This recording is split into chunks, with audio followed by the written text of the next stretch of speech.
Mesdames et messieurs, bonsoir, bienvenue à ce journal. Tout d'abord, le sommaire. Plus de 300 hectares de bornes détruites dans le site de Tchaoun, Bambara, par la Descos. Rubrique Tabaski, nos reporters sont allés visiter les vendeurs de moutons installés à Liberté 6, Cœur Matargué, l'oignon pourri, les champs des cultivateurs qui sont dans le désarroi. Tout de suite, le développement.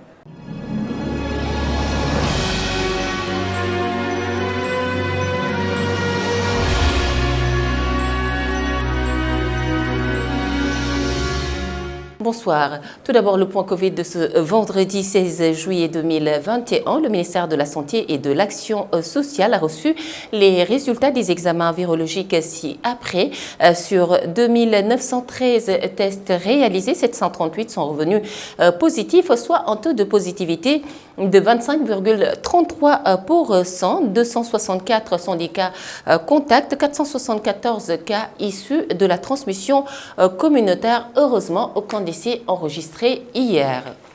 Lotissement irrégulier dans la commune de Chérif-Lo, plus de 300 hectares de bornes détruites dans le site de Tchaoun Bambara par la Descos.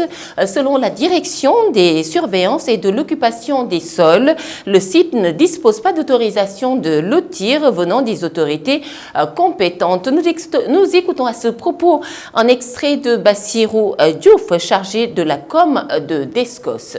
Cette opération est motivée par ce que vous voyez tous, un bornage sur des étendues à perte de vue, un bornage irrégulier parce qu'aucune assiette ne bénéficie d'une autorisation de lotir et selon le code de l'urbanisme, un bornage qui n'a pas une autorisation est un bornage irrégulier. D'où la mission de la Descos qui est chargée de contrôler tout ce qui est occupation du sol, de venir enlever les bornes et d'opérer aux actions qui doivent suivre dans de pareils cas. Parce que l'occupation du sol est motivée surtout par des lotissements qui sont corrélés ou bien qui dépendent de documents de planification urbaine majeurs. Ça peut être un plan d'urbanisme de détail que vous connaissez sous le vocable de PUD, un plan directeur d'urbanisme connu sous le vocable de PUD, ou un schéma directeur d'aménagement et d'urbanisme, SDAU. Et il se trouve que le triangle Dakar-Thiès-Mbour fait l'objet de deux documents de planification. L'aménagement du territoire a élaboré un document dans ce sens, mais la Direction générale de l'urbanisme aussi a élaboré un document dans ce sens. Donc on ne peut pas tolérer que des autorités territoriales se mettent à appliquer un bornage qui ne dépend pas de ces documents-là. Parce qu'un lotissement, il est fait en fonction de la vocation que le document majeur affecte au sol qui est concerné. Malheureusement, sur aucune des assiettes concernées par ce bornage, il y a d'autorisation de lotir. Et le dommage, c'est qu'un lotissement qui n'a pas d'autorisation de lotir ne bénéficie pas des conseils de tous les services administratifs. Notre rubrique Tabaski s'intéresse aujourd'hui aux vendeurs de moutons installés au rond-point Liberté 6 et à Dakar. Ils ne sont pas tranquilles, mais alors là, pas du tout. En ces périodes où le lieu reste un point essentiel de ralliement des clients pour bien vendre, on leur demande de quitter les lieux et ils ne veulent pas être déguerpis. Nous écoutons à ce propos Ibrahim Andao, vendeur de moutons. Il est avec Fatima Sek et Moussa Mbaye. En vérité, cette année, on a beaucoup de difficultés. Autant nous n'achetions ni eau ni autres denrées que nous utilisons. Mais cette année, on nous a demandé de quitter les lieux et de nous rendre à la foire pour vendre. Ça fait 20 ans que je vends ici, mais nous avons reçu aucune notification.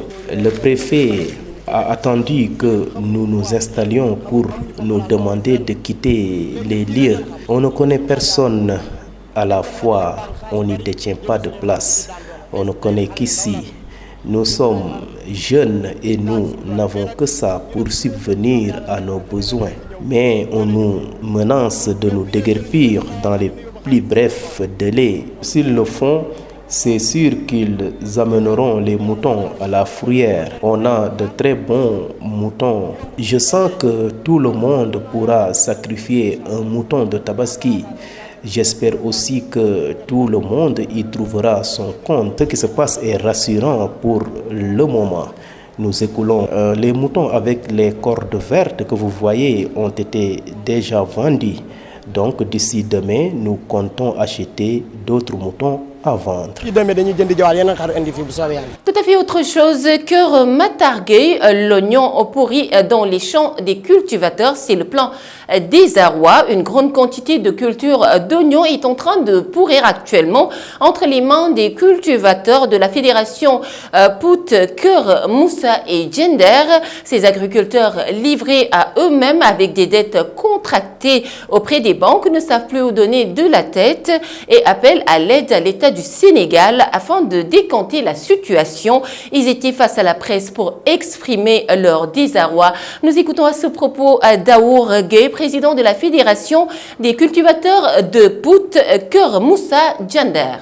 Dire que c'était prévisible, mais à l'heure où on parle, nous on essaie de lancer un cri de cœur au président de la République du Sénégal, parce que son ministre du Commerce a atteint ses limites. On a eu plusieurs réunions avec le ministre du Commerce, on a eu plusieurs réunions avec l'ARM. Ils ont atteint leurs limites. Nous avons produit des centaines de milliers de tonnes d'oignons. On n'a pas vu un commerçant qui nous dit combien ça coûte. Parce que ce qui a causé ça, c'est les agrobusiness. Les agrobusiness ont quitté l'Europe, ont venu au Sénégal prendre des surfaces et faire une production plus facile que nous. Nous, on a électrifié les champs. On a acheté du Goudagro en Europe qui nous coûte extrêmement cher. On a utilisé des engrais qui nous viennent d'Europe qui nous coûtent extrêmement cher. On a fait la meilleure qualité d'oignon au Sénégal. Et actuellement, à l'heure où je vous parle, l'État du Sénégal nous a laissés à nous-mêmes sans essayer de rien faire. C'est ça notre problème. Le problème qui se pose, c'est que c'est des jeunes braves, travailleurs disciplinés. On ne nous a jamais entendu parler à travers les télés ni les radios. Mais aujourd'hui, notre avenir est hypothéqué par l'État du Sénégal. Il faut le dire comme tel. Nous sommes actuellement surpris. Quand on fait tout ce qui est nécessaire, descendre sur la nationale, barrer la route, pourquoi pas aller en prison? On ne va pas mourir. On ne va pas mourir. On va faire ce qu'on doit faire. C'est de parler. Il faut que l'État du Sénégal nous vienne en aide. Il faut que le président nous écoute. Il faut que le président réorganise la commercialisation.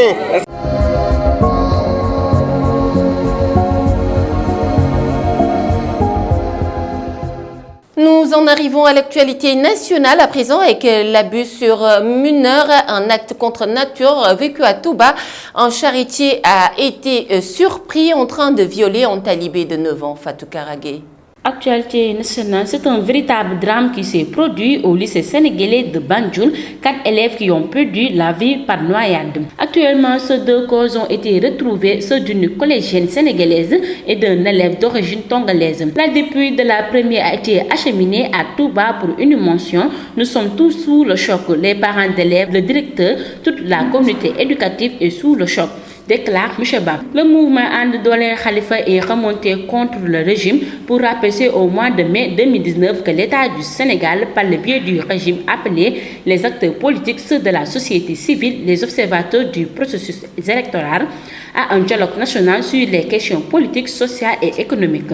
Cette initiative a été saluée à l'époque par toute la nation sans réserve, d'abord en raison des personnalités impliquées dans le processus, à l'image du général Mamadou Niang, ensuite parce que le dialogue était le canal approprié pour mettre en place les conditions d'un apaisement du climat social et politique. À Touba, un charretier âgé de 17 ans a jeté son dévolu sur un talibé en fugue. Le présumé prédateur sexuel a traîné le mineur de 9 ans dans dans un bâtiment achevé avant de le déshabiller. Mais au moment où N6 sommisait c'était, des menuisiers ont entendu les cris à la victime. Dès leur arrivée, ces derniers ont trouvé le jeune homme et le talibé dans une position obscène.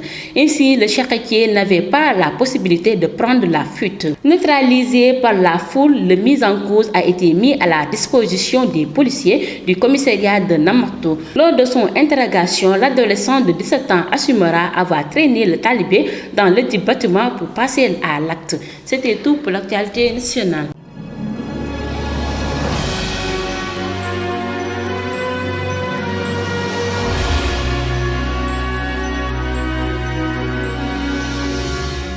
Sur l'international, en République démocratique du Congo, les médecins alertent sur le nombre important de violences sexuelles subies par les femmes. Ahmadou Bambali.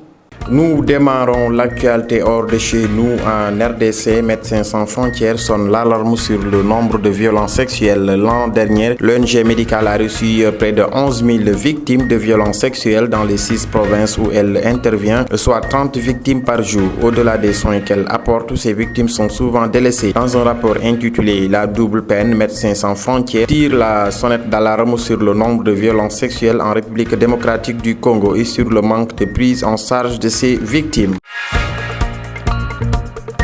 Au Bénin, hier matin, l'opposant Joël Evo était devant la Cour de répression des infractions économiques et du terrorisme pour l'ouverture de son procès. Cet universitaire qui fut candidat du Front pour la restauration de la démocratie lors de l'élection présidentielle d'avril dernier devait y répondre des incriminations pénales, de blanchiment de capitaux, d'atteinte à la sûreté de l'État. Le constitutionnaliste Joël Evo était depuis en détention provisoire. Lors de l'audience, le procureur spécial a demandé aux juges de se déclarer incompétent et de confier le dossier à un juge d'instruction. Le juge a finalement mis en délibéré le dossier pour le 5 août 2021.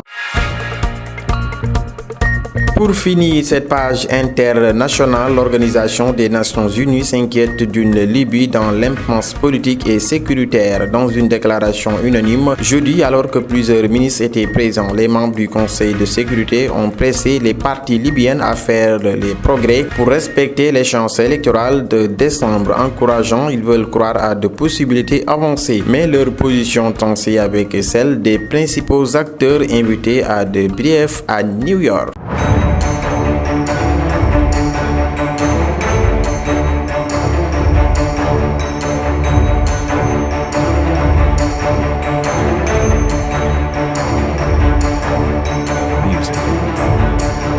Parlons sport dans ce journal. Une commission électorale de la Fédération sénégalaise de football demande à Madi Touré un casier judiciaire daté pour confirmer sa candidature. Les sports, c'est avec Fatou Fall.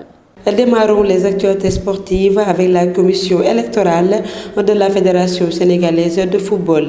Invite Madi Touré, président fondateur de Génération Foot et candidat à la présidence de l'instance dirigeante du football sénégalais, a produit un casier judiciaire daté pour la confirmation de sa candidature. Madi Touré sera déclaré éligible sous réserve de la production d'un casier judiciaire daté dans un délai de 24 heures à compter de la diffusion de la présente décision, souligne le communiqué de la commission électorale de la FSF. Interrogé par l'AS, Talafal, directeur de campagne du candidat Madi Touré, a tenté de minimiser la requête de la commission électorale, indiquant que tout sera fait dans la journée. Les 3 autres candidats de l'élection présidentielle que sont Baïdou Foudia, Sayer Sek et le président Sorta Augustin Thune sont déclarés éligibles selon la même source. D'autres responsables comme le président de la Ligue régionale de Diourbel, Abdoulaye Fall, Moussa Djaoudien, Mamadou Ndiaye et Moussa Nian, Omar Samb, le président de la Sonacos de Diourbel, pour ne citer que ces quelques personnalités, ont aussi été invitées à produire un casier judiciaire daté. L'élection de la présidence de la Fédération sénégalaise de football aura lieu le 7 août. La Ligue de la Linguère assure sa montée. La Linguère a réussi un coup double ce jeudi au stade de Mawade Wade lors de la 25e et avant-dernière journée de la Ligue 2. en accueillant et en battant 2-0 le Guédiawaye FC, déjà assuré de retrouver l'élite. Les nordistes ont non seulement validé leur ticket pour la remontée en Ligue 1 la saison prochaine, mais ils ont en plus ravi le premier fauteuil à leur victime du jour, pour qui rien ne va plus depuis qu'ils ont gagné le droit de prendre l'ascenseur pour la montée. Et c'était tout pour les actualités sportives.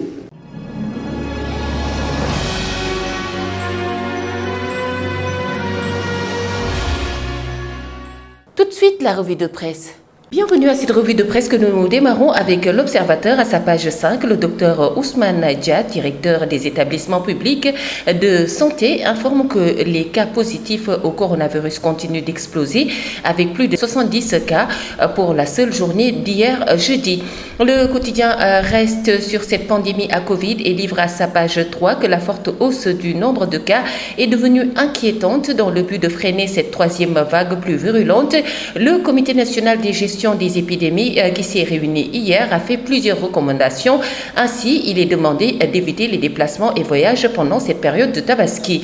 Les quotidiens sur la hausse des cas de Covid annoncent que depuis 5 semaines, le Sénégal enregistre une hausse importante du nombre de cas. Les chiffres de ces derniers jours montrent que le virus circule activement. Le journal annonce les décisions du Comité national de gestion des épidémies pour riposter contre la troisième vague. Entre autres décisions, le CNGE propose le télétravail et la réduction du personnel dans les services. Enquête parle de retour des restrictions. 1. Le CNGE ne veut pas de déplacement pour la Tabaski. 2. Dans les entreprises, il recommande le télétravail et la réduction du personnel.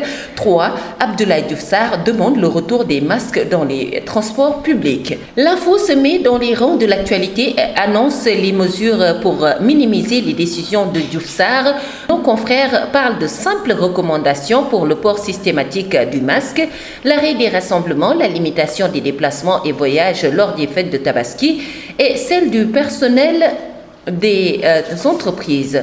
Record Ballon d'Or en dépit de la C1 et de l'Euro, Jorginho, l'impossible sacre face à Messi. Argentine, Kempes enfonce le clou, Messi n'arrive pas Maradona à la cheville. Stade pour clore, Boulaye Dia, pourquoi Villarreal m'a recruté, je suis capable d'apporter de la profondeur à l'équipe. Le choix de rejoindre Villarreal est motivé par la C1, remporter la Supercoupe pour lancer notre saison. Bonne lecture. Mesdames et messieurs, c'est tout pour ce soir. Merci de nous avoir suivis, mais l'information continue via www.prestigethies.com. Bonsoir.